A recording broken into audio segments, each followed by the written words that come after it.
Hello and welcome back to the channel. I'm at the garage again. Lovely little 6R4 there. I wasn't its friend the other day though because Jonathan shut my finger in the door. I thought my nail was going to come off but it hasn't. Got some wheels for the RS. Spin you round. I say that a lot, don't I? Coobs editing the videos has also said that I say a lot, which I already know. And so, I say so a lot as well. Have you noticed? So these are off, we were originally on a Lotus Exige. We've obviously had a lick of paint because at different times because one side is different to the other, the staggered. You see there, this front one's not dished in as much as the back one. It's also not as wide as the back one. True to form, I've hit more problems. They were supposed to be 4B100, which those ones are, but these ones are 4B11 4.3. They still need spacers. They did come with like hub adapters, but they're not 4B100, the car's 4B100, they're 4B98, I think Jonathan said. I need to get some right spacers for it, but that's one sitting on the car at the minute. Let's see, they need to come out quite a bit yet. And then over here, we're now looking to get this clam mounted again so that we can line everything up again. I spotted this. I needed to fill it from the back so I could grind it off at the other side so I didn't make a big hole. I'd done it blind, but I didn't realise I'd scooped quite so much filler in there. I've got quite a lot of fiberglass in there as well, at least it's strong.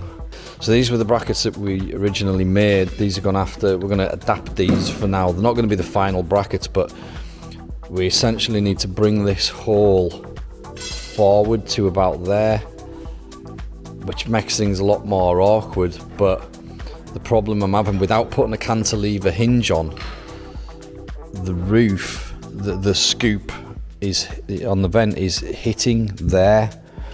Now, I've got this roof quite a nice shape now. I'm really happy with the way the shape of the roof's looking, so I don't want to cut that there and drop that down, which I could, it would be easy to do, but the habit of taking the easiest route makes all rivers and most men crooked. I don't want to do that because it's going to spoil the shape of the roof. So we figure if we move the bolt hole forward so it pivots further forward, then it won't come down as much. You can kind of see it there actually. Let's say we line this up there and the front of, yeah, it makes total sense. So that goes down, but if we shorten, so if this were, I'm trying to make sense, it's making sense in my head.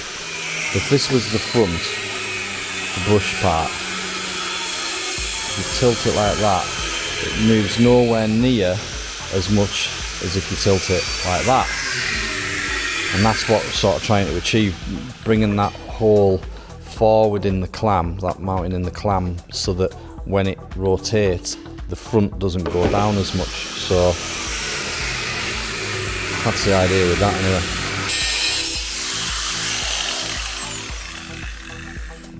Safety squints. It's a bit safety squints. What does it say on your hat? It's I may be a mechanic, but I can't fix stupid.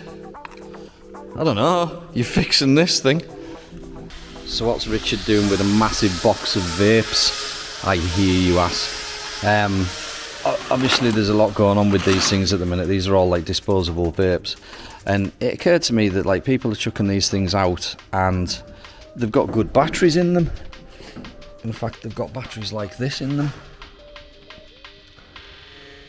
And these are all rechargeable batteries that only ever get charged once. So I had an idea. So I tattoo a guy who owns a vape shop. So I got him to put like a bin in his shop because they don't they don't recycle them, they don't take them in and get rid of them for people. He'd never even thought about it. He'd just been telling him to chuck them in the bin or do whatever you do with batteries, you know, take them to the tip or whatever. But I said to him, well, I said to Jonathan, I started bringing him some like 5 and 10, and we started collecting up the batteries, and was talking about, like, you know, recycling the batteries, the really good batteries. It seems such a waste to throw them in the bin. Well, I know you're not supposed to throw them in, you know what I mean. So then I told Grant at the vape shop, and you know, he started, says, you know, can you get some more? And he started getting his customers to bring them in, and it's escalated quite a lot. We've got probably about 200 batteries in the office, and I've been stripping them down. We don't know what we're going to do with them yet, but Jonathan's worked out some pretty cool things that we can do with. For example, it's really easy to turn them into a power bank. You can literally use the casing of the vape, take out the vape tank, you know, the juice, replace that with another battery or 2, and then put a charge point on one end and a outlet on the other, and you've got a power bank, a rechargeable power bank made out of a vape. But so there's potential there. But then that was what we were sort of thinking at the start, and then it got really quite out of hand, and now we're getting about I don't know, 100 vapes a week or something. So it's really picking up, because Grant's customers now know that he's got a bin there to get rid of them. So this is going to accelerate. So I'm wondering if we can, my thoughts on it, and comment below what we could maybe do with these. But because of the things that we're doing with the Border Motorsport Club, if you haven't seen that, that's all to do with the lawnmower racing and stuff. We're going to bring in the drag racing back to the airfield that's just in behind us there. We're doing all sorts with that. There's a Facebook page if you want to have a look. Border Motorsport Club.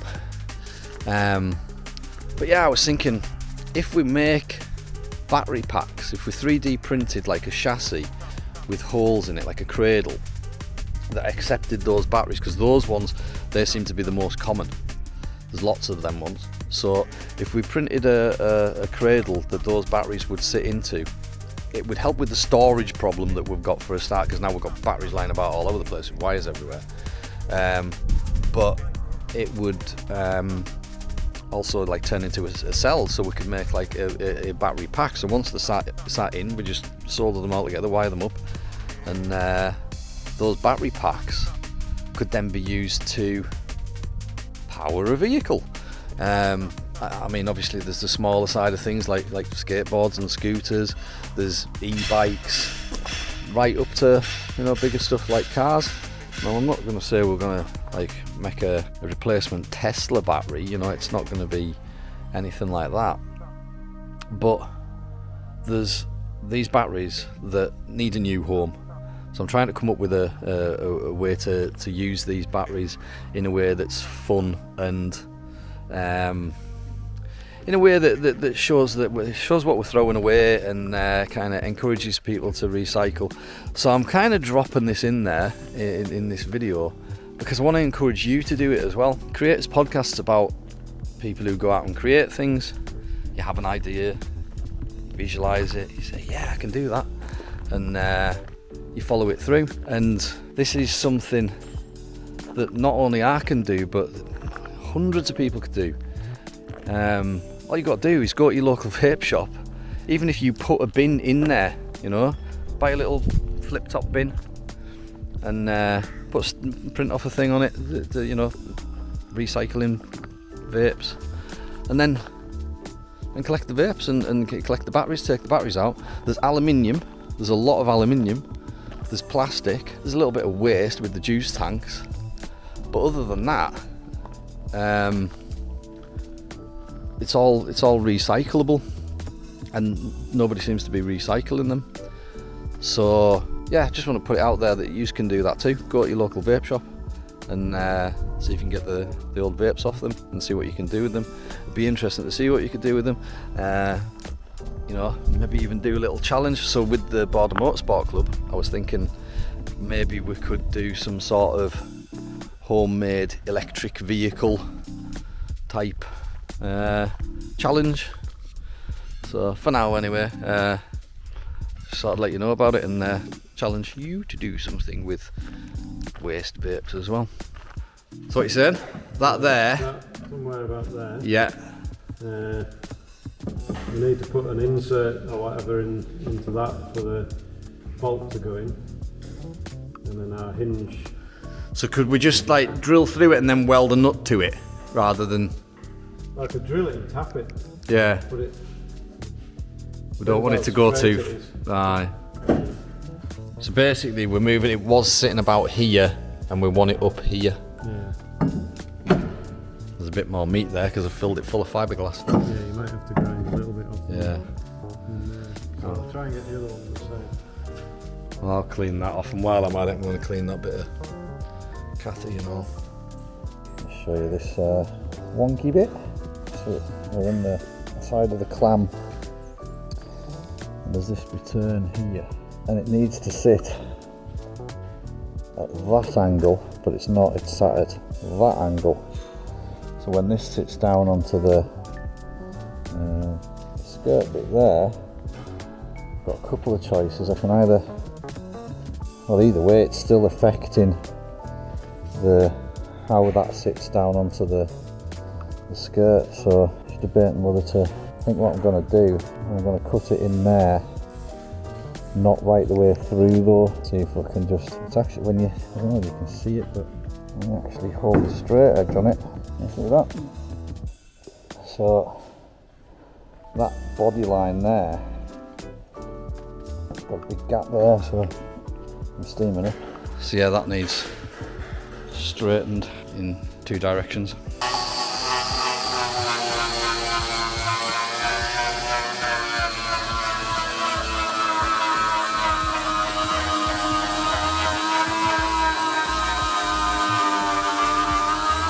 So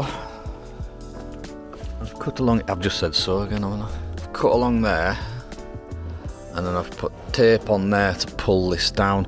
This dip in here, I'll fill it so it's level with that. So I can sort that out, no problem. And I've cut that and then bent it, and then just put tape down there, holding it down. And I've done it to the other side as well, it wasn't as bad. And so this is obviously the upside down underneath side of the clam. Jonathan's been grinding this out because we're actually down to the back side of the filler because of moving everything about and putting like 20 mil of filler on top of there. We've sorted it out on the outside, but the problem it causes on the inside is now the hinge would be, the brackets would be all in the wrong place, because the inside is much further in than the outside. So when we come to make the kit and the hinges for the kit, it wouldn't fit. Some of JDM's finest.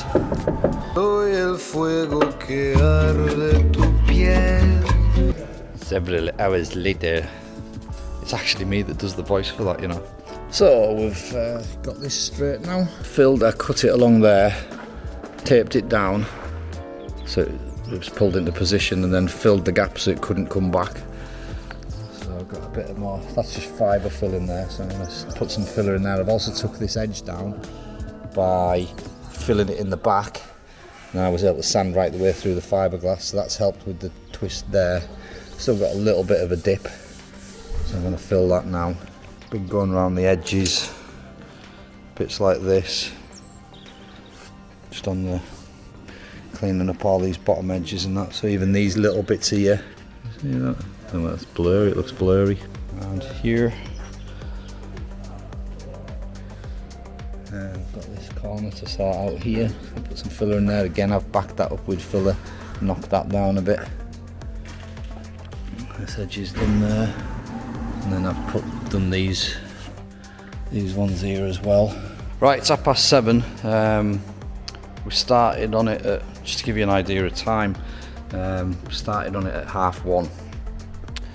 So we've done 6 hours on it, and in 6 hours we have done, what have we done today? Done a little bit of work on this door card. Still a bit more to do, there's more work to do everywhere. Filled these are a lot better now. Filled underneath there, right the way around. Filled that, still a bit of sanding to do. Oh yeah, and that's been the main bit of the work. We've moved this bracket. Got these filled now. Still need to do these returns. I think I want to get them done pretty soon, but we need to get these hinges done. So the bracket's now placed for the hinges. To adjust. Quick look at this thing as well. I love this. I wouldn't say I want a 6R4 now though, but I don't know. It's kind of a more extreme looking car than the RS, really, isn't it? So this is an MR2 shell, but it's sitting on the running gear out. Sorry, it's a Metro shell, but it's sitting on the running gear out of a MR2 turbo, Mark II MR2 turbo. Yeah, I love these plastic mouldings. Yeah, it's beautiful. Yeah, it's really nice. I don't know whether he gets them from Bill or not, or whether they've like bought when we speak of Bill, we're talking about Bill from RS Motorsport. You can't really see, it's a bit dark. RS Motorsport over at Newcastle. Really happy with where we've got to today anyway, even though it doesn't look like a lot. It's just 6 hours more work on it. So thanks for watching, thanks for supporting, thanks for subscribing, thanks for commenting, and it's Monday today. I'll probably be out here on Thursday as well, so I'll get a little bit more done, maybe make another video, but for now, thanks and goodbye.